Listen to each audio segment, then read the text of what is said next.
سامنے کاتب ایک زانو پر بیٹھا، دوسرے زانو پر کاغذ رکھے لکھ رہا تھا۔ دائیں ہاتھ پر عدی بن حاتم دو زانو بیٹھے تھے۔ ان کے سامنے زرار بن الزور موجود تھے۔ پتھر کے اودوان سے خاکستری دھوئیں کی لکیر سانپ کی طرح بل کھاتی اٹھ رہی تھی کہ دربار خلافت کے قاصد کی آمد کی اطلاع ملی۔ کھڑے تو سب ہوئے لیکن معلوم ہوتا تھا صرف خالد کھڑے ہیں، باقی سب لوگ گھٹنوں پر بیٹھے ہیں۔ ابو سعید خضری کے قدم رکھتے ہی سلام کا جواب دے کر پیشوائی کی اور اپنے پاس ہی بٹھا لیا۔ غلام نے اس کی پشت سے تکیہ لگا دیا، پھر ان کے آگے تشت رکھا گیا۔ ہاتھ منہ دھو چکے تو لکڑی کی کشتی میں کھجوریں اور بڑے بڑے بادیوں میں دودھ اور شہد کا شربت پیش کیا گیا۔ توازی ختم ہوئی تو دوسروں کے ساتھ زرار بھی اٹھنے لگے، لیکن خالد نے ہاتھ کے اشارے سے روک لیا اور ابو سعید سے مخاطب ہوئے، نائب رسول اللہ کی صحت مبارک کیسی ہے؟ ابو سعید نے خریطہ کھول کر فرمان نکالا، جب سے آپ کے ہاتھ پر جنگ یمامہ ختم ہوئی اور آپ کا فتح نامہ پڑھا ہے، صحت میں ایسی برکت ہوئی ہے کہ مدتوں بعد میں نے ان کو چاق و چوبند دیکھا ہے۔ اور فرمان خلافت پیش کرنے کے لیے کھڑے ہوئے۔ خالد نے دونوں ہاتھوں سے فرمان وصول کیا، آنکھوں سے بوسہ دیا، مہر توڑی، تحریر پر نظر ڈالی تو ستے ہوئے چہرے کے کھڑے کھڑے نقوش میں چراغ سے جلنے لگے۔ ترشے ہوئے ہونٹوں سے عقابی آنکھوں تک تبسم کی روشنی پھیل گئی۔ سر جھکا تو سیاہ مخروطی داڑھی کی نوک قبا کے گریبان تک آ گئی۔ فرمان زرار کی طرف بڑھا دیا۔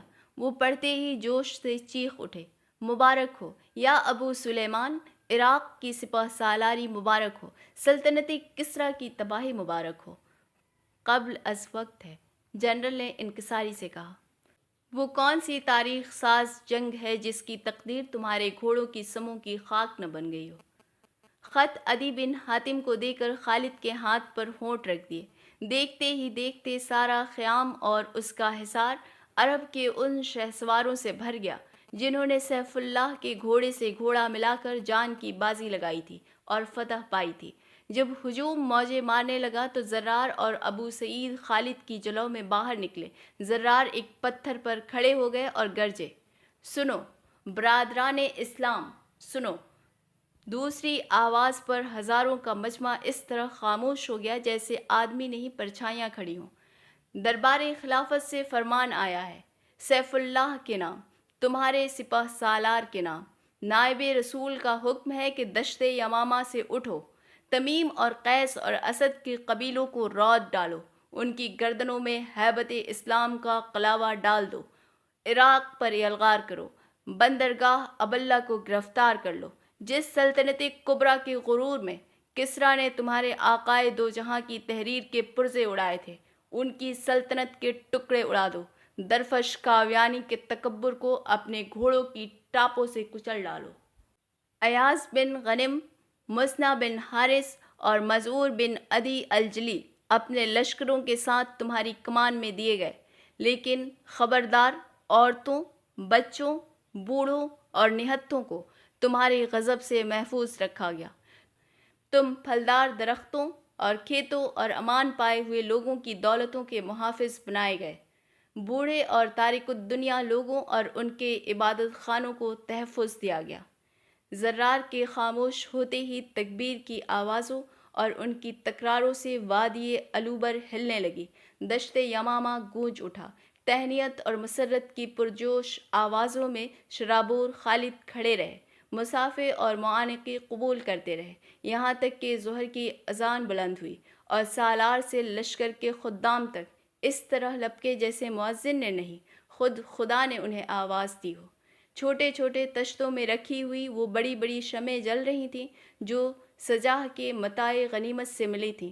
خالد کے دونوں بازو پر خیمے کے دروازوں اور چرمی دیواروں تک زرار بن ازوار، جریر بن عبداللہ، سوید بن مقرین، عبداللہ بن وسیمہ، عدی بن حاتم اپنے اپنے عزیزوں اور دوستوں اور ندیموں کے ساتھ بیٹھے تھے، روئے زمین کی سب سے شاندار سلطنت پر نازل ہونے والے طوفان کا منصوبہ بنا رہے تھے کہ دروازے کا پردہ ہٹا کر غلام نے ایک بدو کو پیش کیا جو چمڑے کے سیاہ موزے، ریشمی کرتے پر چمڑے کا کمر بند اور سر پر امامہ باندھے، داہنے کندھے پر تلوار لٹکائے، بائیں شانے پر چادر ڈالے سلام کر رہا تھا۔ جواب پا کر اور خالد کی نگاہ پڑھ کر دو قدم آگے بڑھا اور دو زانو بیٹھ گیا اور بولا، اے اس بڑے باپ کے بیٹے جس کی بڑائی کے اظہار میں رسول خدا نے فرمایا تھا کہ اگر بنو مخزوم کا بس چلتا تو ولید کو اپنا رب بنا لیتے، تجھ پر میرا ایک حق نکلتا ہے۔ وہ اس طرح بول رہا تھا جیسے پہاڑی راستوں پر خچر دوڑتا ہے۔ زرار نے بدو کو تیز نگاہ سے دیکھا اور اس سے تیز لہجے میں بولے، کیا بکتا ہے؟ جانتا ہے یہ کون ہے؟ یہ وہ ہیں جن کا نام سن کر براخا سے یمامہ تک کے گھوڑے اپنے پیروں میں پر باندھ لیتے ہیں۔ یہ سپہ سالار لشکر اسلام ہیں، یہ سیف اللہ ہیں۔ بدو نے پوری لاپرواہی سے زرار کو دیکھا اور اسی بے نیازی سے اسی انداز میں بولا، بنی مخزوم کے شاعر، تیری زبان تو اس طرح چلتی ہے جیسے صحرا میں شتر مرغ نے شکاری دیکھ لیا ہو۔ ہاں تو اے جگر گوشے حجاز، میرا تجھ پر حق نکلتا ہے۔ قبل اس کے کہ خالد کی زبان کھلے، بدو زرار کے رخ پر ذرا اور کھسک آیا اور زرار سے مخاطب ہوا، بنی مخزوم کے شاعر، بنی مخزوم کے بادشاہ زادے کو سیف اللہ کا خطاب تو بعد میں ملا۔ اب میں اس دن کی بات کر رہا ہوں جب یہ اسلام لایا تھا اور یہ مسجد نبوی میں تکبیر بلند ہوئی تھی، اور اس نے جس کے غلاموں کے گھوڑوں کی سموں کی خاک ہمارے اجداد کی ہڈیوں سے زیادہ متبرک ہے، کہا تھا کہ مکے نے اپنے جگر گوشے ہمارے دامن میں ڈال دیے، اور مکے کا سایہ کل کی طرح آج بھی سارے حجاز پر قائم ہے۔ ہاں تو اے جگر گوشے حجاز، تجھ پر میرا ایک حق نکلتا ہے۔ خالد نے تکیے سے پشت ہٹا لی۔ تو کون ہے اور تیرا کیا حق ہے؟ بدو مسکرایا، دونوں ہاتھ زانوؤں پر رکھے۔ ہاں، کیا ذکر چھیڑ دیا تو نے۔ 1,00,000 دشمنوں میں ہماری 3,000 تلواریں اس طرح تیر رہی تھیں جیسے رومی نیل کے پانیوں پر چراغوں کا تہوار منا رہے ہوں۔ بے شک، بے شک، کتنی ہی آوازوں نے تائید کی۔ زید بن حارث ڈوبے تو مدینے میں مسجد نبوی میں زبان رسالت نے ارشاد کیا کہ اب علم اسلام کی حرمت جعفر کے ہاتھ میں ہے، اور جب جعفر نے جعفر طیار کا لقب پا کر جنت کی طرف پرواز کی تو عبداللہ بن رواحہ نے علم کو تعظیم دی اور دشمن کے سینکڑوں سروں کے ساتھ اپنا سر بھی نظر میں گزار دیا۔ تب مہاجرین نامی اور انصاران گرامی نے آواز دی، بنی مخزوم کا آفتاب کہاں ہے؟ خالد بن ولید کہاں ہے؟ غنیم کے گھیرے میں تلواروں کی جھرمٹ سے آواز آئی، حکم دیجیے یا اصحاب رسول اللہ، حکم دیجیے۔ کسی بدری صحابی نے ارشاد کیا، محمدی علم کو سنبھالو، یہ وہ سلطنت ہے جو قیامت تک قائم رہے گی۔ ابو سلیمان نے اصحاب کبار کی موجودگی میں فخر عملداری سے حجاب کیا کہ حجاب شرافت اور نجابت کی پہچان ہوتا ہے، کہ اصحاب کبیر میں سے کسی نے للکار دیا، کیا کرتے ہو خالد بن ولید؟ اس وقت محمدی جھنڈے کو ہماری تسبیح و عبادت کی نہیں، تمہاری شمشیر و شجاعت کی ضرورت ہے۔ یہ سننا تھا کہ امیر گھوڑے سے پھاند پڑے، علم کو بوسے تمجید دیا، سینے سے لگا کر پاؤں رکاب میں ڈالتے ہی واہ محمدہ کا نعرہ لگایا اور دشمن کی صفوں پر گھوڑا اٹھا دیا، اور دربار رسالت سے ارشاد ہوا، اب علم اللہ کی تلوار خالد بن ولید کے ہاتھ میں ہے۔ سبحان اللہ، سبحان اللہ کی آوازوں سے پورا خیمہ ہلنے لگا۔ جب ذرا خاموشی ہوئی تو جریر بن عبداللہ نے آہستہ سے پہلو بدلا اور بولے، اب جب کہ باب فضیلت کھل ہی چکا ہے تو میں بھی کچھ عرض کروں یا امیر؟ امیر نے سر جھکا لیا۔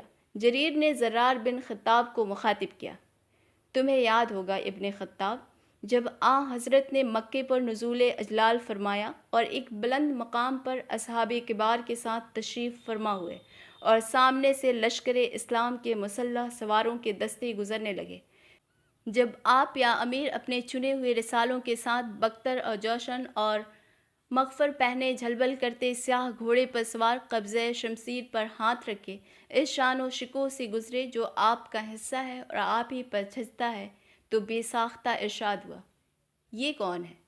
اصحاب پیمبر میں سے کسی نے جواب دیا، خالد بن ولید۔ لب ہائے رسالت پر تبسم کھل گیا، فرمایا گیا، خدا کی تلوار ہے، جزاک اللہ، جزاک اللہ۔ پھر خالد نے ہاتھ اٹھا کر سب کو خاموش کیا اور بدو سے مخاطب ہوئے، ابھی تک تیرے حق کا اظہار نہیں ہوا۔ بدو ذرا سا اور کھسک آیا اور بلند تر آواز سے بولا، وہ وقت یاد کر یا امیر جب تو ایک ہاتھ میں محمدی جھنڈا اٹھائے اور دوسرے ہاتھ کی 8ویں تلوار سے موت کی بارش کرتا، صفوں کی صفیں الٹتا دشمن کے قلب میں دھس گیا اور تیری 8ویں تلوار ٹوٹ گئی اور غنیم کے نیزے لپکنے لگے اور تلواریں اٹھنے لگیں، تو میں نے بے تاب ہو کر چیخ ماری، اے بنی مخزوم کے بادشاہ تلوار سنبھال۔ بادشاہ کے خطاب پر دشمن کے ہاتھوں میں سکتہ آ گیا اور تو نے اس طرح تلوار جھپٹ لی جیسے شکاری چیتا پرندہ پکڑتا ہے۔ میرے ہاتھ کی یمنی تلوار تیرے ہاتھ کی 9ویں تلوار، تیرے ہاتھ میں آتے ہی دشمن کے پیروں کے نیچے سے زمین نکلنے لگی اور میں نہتھا اپنے زخموں کا حساب کرتا، ایک مردہ سوار کے ہاتھ سے تلوار لینے میں کامیاب تو ہو گیا، لیکن اس کوشش میں گھوڑا مارا گیا اور خود میں نے 14 زخم کھائے۔ آج بھی سارا بدن چھلنی ہے یا امیر، حکم ہو تو۔ اور وہ کمر کی پیٹی کھولنے لگا۔ تو سچ کہتا ہے جبال بن ثابت، تو سچ کہتا ہے، تیرا حق برحق ہے۔ خالدی تلوار پہلو سے اٹھائی اور اس کے سامنے ڈال دی۔ بدو نے دونوں ہاتھوں میں سنبھالا، قبضے کے 3 بوسے لیے اور جھک کر خالد کے پہلو میں رکھ دی اور بیٹھ کر انکسار سے بولا، یا امیر، یہ تیرا زیور ہے، مجھے زیب نہیں دیتا۔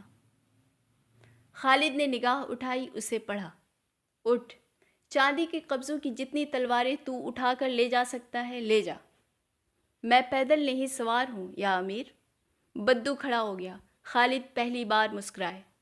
جا، باہر کھڑے ہوئے گھوڑے میں سے 4 گھوڑے پسند کر لے اور ایک گھوڑے پر جتنی تلواریں لاد سکتا ہے لاد لے۔ بدو غلام کے ساتھ سلام کر کے خوش خوش خیمے سے نکل چکا تھا، لیکن سناٹا اسی طرح قائم تھا۔